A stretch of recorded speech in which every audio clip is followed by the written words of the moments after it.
बहुत ध्यान से सुनिए सब लोग। जयपुर के राजा की पुत्री मदन मोहन जी की सेवा करती थी।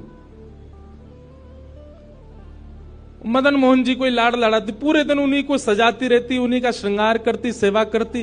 राजा स्वयं गोविंद देव जी की सेवा करते और उनकी जो पत्नी थी वो गोपीनाथ जी की, मतलब पूरा परिवार ही तीनों ठाकुर की सेवा करते थे। अलग अलग भवन में, अलग अलग महलों में ठाकुर जी विराजते। तो राजा की पुत्री का विवाह हुआ करौली राजस्थान में, जहां मदन मोहन जी अभी विराज। तो राजा की पुत्री का जब विवाह हुआ तो पुत्री से राजा ने कहा, बिटिया ये बताओ तुम्हारा विवाह है, तुमको हम दहेज में क्या दें? वैसे तो हमने सब दिया, लेकिन फिर भी तुम्हारी कोई इच्छा हो तो मांगो।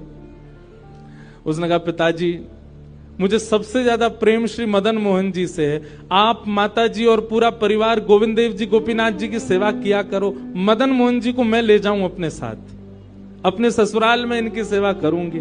राजा रोने लगा, अपनी पुत्री के चरणों में सर झुका के बोला, मुझे क्षमा कर दे पुत्री, तू जो मांगेगी सो दूंगा, पर ये मेरे हृदय है, मैं इनको नहीं दे सकता। मैं वृंदावन से मुगलों से बचा करके इनको लेके आया हूं।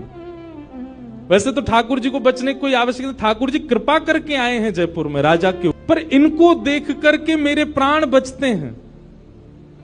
तू जो मांगेगी सो दे दूंगा। पर मदन मोहन जी बोले, पिताजी गोविंद देव जी गोपीनाथ जी हैं ना आपके पास में, मदन एक ठाकुर जी मुझको दे दो।